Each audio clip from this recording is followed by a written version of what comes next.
Solve करेंगे CSAT में पूछे गए उसी पेपर के हैं, कंप्लीट करेंगे इस पेपर को हम पूरा। उसके बाद जितने भी 3-4 सालों में सीसेट के पेपर हुए सभी हम सॉल्व करेंगे। अच्छा यूपीएससी ने अपना लेवल इंक्रीज़ किया है आफ्टर 2022 के बाद से। बहुत अच्छे पेपर बनाए इन्होंने सीसेट के और सॉल्व कराने का प्रयास करूँगा। ये क्वेश्चन मेरे भी सामने भी फर्स्ट टाइम ही है बिल्कुल, तो इसकी अप्रोच होगी देखते हैं, पूरी अप्रोच लगानी है इसमें। मैंने फर्स्ट टाइम इनको पहले कभी सोल्व नहीं किया है और फर्स्ट टाइम मैंने इसीलिए लिया है ताकि आप अप्रोच भी समझ सकें, एक अप्रोच क्या होती है लगाने की वो भी आप समझ सकें। ठीक है, हम 76 नंबर क्वेश्चन जो है इसको पढ़ते हैं कि लेट कर लो कि p plus Q is equal to 10 है, p और q इंटीजर्स हैं। ठीक है, वैल्यू 1 कह रही है कि मैक्सिमम वैल्यू आपको निकालनी है पी वाई क्यू की when p q are positive integers. देखिए एक जानकारी आपके पास है या नहीं है मुझे नहीं मालूम कि p प्लस क्यू आपको 10 दे रखा है ना, p की वैल्यू 5 रख लो, q की वैल्यू 5 रख लो, दोनों इक्वल रख लो, आई 10 तो हो जाएगा और दोनों को मल्टीप्लाई करो 25 आएगा और ये मैक्सिमम वैल्यू 25 ही होगी। इससे ऊपर आप कैसे भी नहीं निकाल सकते, आप जानते हो पी और क्यू 1 और 9 ले लो तब भी 10 बनता है, लेकिन 9 में 9, 2 और 8 ले लो 16, 3 और 7 ले लो 21, 4 और 6 ले लो 24। तो जितना डिफरेंस कम होगा दोनों के बीच में उनका मल्टीप्लिकेशन उतना ही ज़्यादा आएगा। फिर देखो 9 1 लिया, 1 और 9 लिया 9 आया, 2 8 लिया 16 आया, 3 7 लिया 21 आया, 4 6 लिया 24 लिया 24 आ गया, 5 बाई 5 5 और 5 लिया 25 आ गया। तो इतना तो पता ही होगा सबको। तो पहला स्टेटमेंट तो maximum value P Y Q की वैल्यू, ठीक है वो तो 25 आई, वैल्यू 1 की वैल्यू क्या आ गई अपने पास 25 आ गई। अब वैल्यू 2 देखो, वैल्यू 2 क्या बोल रहा है कि maximum value of P Y Q when P is greater than -6 Q is greater than -4। देखो ये सारी चीज़ें उलझाने के लिए आती हैं और प्रेजेंस ऑफ माइंड चेक करने के लिए आती हैं, आपका एप्टीट्यूड चेक करने के लिए आती हैं। देखो पी की वैल्यू -6 से बड़ी है, क्यू की वैल्यू -4 से बड़ी है और वैल्यू आपको मैक्सिमम ही निकालनी है पी वाई क्यू की, तो अगेन यही 25 होगी। तो भाई आपने पी 5 लिया है, क्यू 5 लिया है, तो पी -6 से बड़ा होना चाहिए। 5 -6 से बड़ा है या नहीं, बिल्कुल है। क्यू -4 से बड़ा है या नहीं, 5 ही तो है क्यू की वैल्यू भी। तो इसमें ये कंडीशन दे कर आपको बस कंफ्यूज करने की कोशिश की है इन्होंने और कुछ नहीं। वैल्यू 25 ही इस कंडीशन में आएगी, मतलब दोनों वैल्यू इक्वल है अपने आप में, तो ऑप्शन नंबर सी के साथ आप जाओगे, इसमें आपको कोई प्रॉब्लम नहीं होनी चाहिए।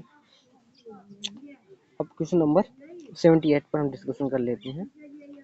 अब देखो average of 3 numbers P Q and R is K, मतलब P plus Q plus R is equal to, इसकी आपको क्या निकालना है, एवरेज निकालना है। तो उसको 3 से डिवाइड करोगे फिर वो क्या आ जाएगा, तो मैं उस 3 को भी उधर ही शिफ्ट कर देता हूँ, तो इसकी वैल्यू क्या आएगी 3 की आएगी। ठीक है, ये कह रहा है कि P is as much more than the average as Q is less than the average.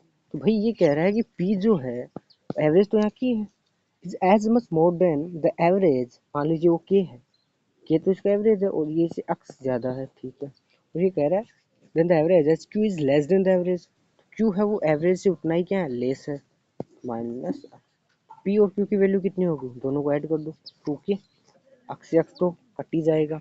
तो मेरे पास P प्लस Q की वैल्यू आ गई 2 के, भाई ये 2 के है, तो मैं यहाँ R की वैल्यू कैसे नहीं निकाल पाऊंगा, आसानी से निकाल लूंगा, 2 के को उधर शिफ्ट कर दूंगा, 3 के में 2 के निकलेंगे तो R इज इक्वल टू 3 के में 2 के गए कितने आए कि, तो इसकी वैल्यू R की वैल्यू क्या चाहिए कि, ये तो सिंपल सवाल था, ये सिंपल सवाल था मानना पड़ेगा, और ये भी मुझे सिंपल ही लग रहा है।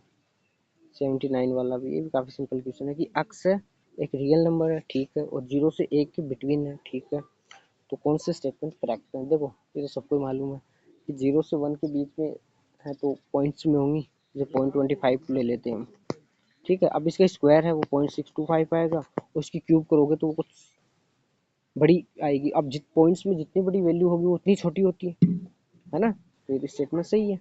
आपको समझ आया, जो मैं 0.1 से समझा देता हूँ। 0.1 है अक्स की वैल्यू मान के, इसका स्क्वायर करोगे तो 0.01, इसकी क्यूब करोगे तो 0.001। अब बताओ ये अक्स स्क्वायर की वैल्यू है और ये अक्स क्यूब की वैल्यू है 0.001 है, बड़ी कौन सी है 0.01, 0.001 की तुलना में, तो अक्स स्क्वायर बड़ा है किससे, अक्स क्यूब से। ये कंडीशन केवल और केवल तभी अप्लाई होती है जब अक्स की वैल्यू 0 से 1 के बीच हो, अदरवाइज नहीं। तो एक बात तो सही है। अब ये देखो ये 25 मान लो, सेकंड कंडीशन में आप अक्स की वैल्यू 0.25 मान लो, तो इसका रूट लोगे तो 0.5 आएगा। अंडर रूट अक्स कितना होगा भाई, 0.25 का 0.5 आता है। अब मुझे ये बताओ 0.25 बड़ा है 0.5, 0.5 बड़ा, मतलब ये उल्टा है, ये गलत है। यहाँ ये होना चाहिए कि रूट अक्स से ये बड़ा है अक्स से। जब अक्स की वैल्यू लाई कर रही है 0 से बीच में, तब तो ऐसा ही होगा। तो इसमें स्टेटमेंट ओनली 1 सही है। इसमें स्टेटमेंट कौन सा सही है, ओनली 1 सही है, और सेकंड स्टेटमेंट इसमें रॉन्ग है। ओके, सो अब नेक्स्ट क्वेश्चन हम सोल्व करेंगे। हाँ 77 और 80 दो क्वेश्चन और बचे हैं, ठीक है। लेट्स सी 77 का क्वेश्चन देखो आप, कि आपको एक सेट कंसीडर करना है 11 नंबर का, कोई भी, ठीक है। पहली वैल्यू कह रहा है कि मिनिमम वैल्यू निकालनी है, average of the numbers of the set when they are conjugative integers, और वो कौन से हैं, जो ग्रेटर देन -5 है, या इससे -5 है, या इससे बड़े होने चाहिए, और हमें 11 नंबर का एक सेट लेना है। और कंडीशन, पहली वैल्यू निकालने के लिए कंडीशन दी है कि इंटीजर होना चाहिए और कॉन्जुगेटिव होना चाहिए इंटीजर्स भी, और वैल्यू उनकी -5 या इससे बड़ी होनी चाहिए। चलो दिक्कत क्या है, और मिनिमम वैल्यू पूछिए, ये इम्पोर्टेंट है, ये कीवर्ड है, इसका पकड़ो। -5 से शुरू कर दो भाई, -4, -3, -2, -1, 0, 1, 2, 3, 4, 5 तक चले जाओ। तो 5 तो वो हो गई, 1, 2, 3, 4, 5, और ये माइनस की 5 हो गई, -1, -2, -3, -4, 5, और एक 0 हो गई। तो टोटल वैल्यू कितनी होगी, 11 हो गई। अब सबको जोड़ो, इनका मिनिमम वैल्यू निकालनी इनके एवरेज की, सबको जोड़ोगे तो भाई 1, 2, 3, 4, 5 है, इधर माइनस में आपस में सब कट जाएंगे, 0 वैल्यू आएगी इसकी। तो वैल्यू 1 तो 0 हो गई, ठीक है। अब वैल्यू 2 के ऊपर काम करेंगे। वैल्यू 1 हमने निकाल ली है। वैल्यू 2 क्या कह रहा है कि मिनिमम वैल्यू आपको निकालनी है product of the numbers of the set, product की निकालनी है इस बार। मिनिमम वैल्यू निकालनी है when they are conjugative non negative integer, और मिनिमम देखो भाई मिनिमम निकालनी है ना, और नॉन नेगेटिव, नेगेटिव नहीं होना चाहिए, तो 0 से शुरू करना। 0, 1, 2, 3, 4, 5, 6, 7, 8, 9, 10, 11 है, सेट तो 11 का है, तो भाई 0 आ गया। प्रोडक्ट करोगे तो 0 से मल्टीप्लाई करोगे, वैल्यू क्या आएगी, 0 ही आएगी। तो वैल्यू 2 की वैल्यू 0 है। तो यहाँ तो वैल्यू 1 भी सेम, वैल्यू 2 भी सेम, मतलब option number C is the right answer. Value 1 is equal to value 2। Okay, अब हम क्वेश्चन नंबर 80 को डिस्कस करेंगे। क्वेश्चन नंबर 80 को डिस्कस करेंगे, एक मिनट, ठीक है। कि द डिफरेंस निकालना है between any two natural number, sorry दे रखा है आपको डिफरेंस जो भी दो नेचुरल नंबर के बीच में, वो 10 है। तो what can be said about the natural number which are divisible by 5 and lie between these two numbers. कोई भी दो नेचुरल नंबर ले लो जिनके बीच में डिफरेंस 10 है। मान लीजिए मैंने 10 ले लिया और 20 ले लिया, दोनों के बीच में डिफरेंस तो 10 का ही है ना। अब ये कह रहा है कि आप क्या बता सकते हैं 5 से डिविजिबिलिटी को लेकर, इनके बीच में जो नंबर्स आते हैं उनके बीच में। 10 से 20 के बीच में तो एक ही है 15, जो 5 से डिविजिबल है, एक ही तो है, और तो कोई है भी नहीं। तो आप कह दो कि there is only one such number. No भाई, ये आपने एक सैंपल लिया है, यहाँ इंटीजर्स नंबर बहुत हैं, नेचुरल नंबर्स बहुत हैं, यहाँ अलग अलग सैंपल लेकर चेक करो। तो इसके साथ आप ऐसे से कैसे चले जाओ। अब मैं ले लेता हूँ 11 और 21, दोनों का डिफरेंस तो फिर भी 10 ही आएगा, फिर भी 10 ही आएगा। अब इनके बीच में वो नंबर्स आप सर्च करो जो 5 से डिविजिबल हैं, वही इसके बीच में 15 भी है, 20 भी है। तो यहाँ तो दो नंबर आ गए इससे, 15 भी है और 20 भी है, तो यहाँ दो आ गए।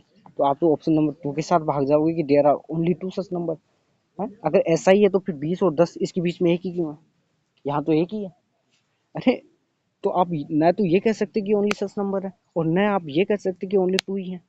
आप तीसरा ऑप्शन क्या बोल रहा है इसमें, और ऑप्शन डी क्या कह रहा है, ऑप्शन डी कह रहा है कि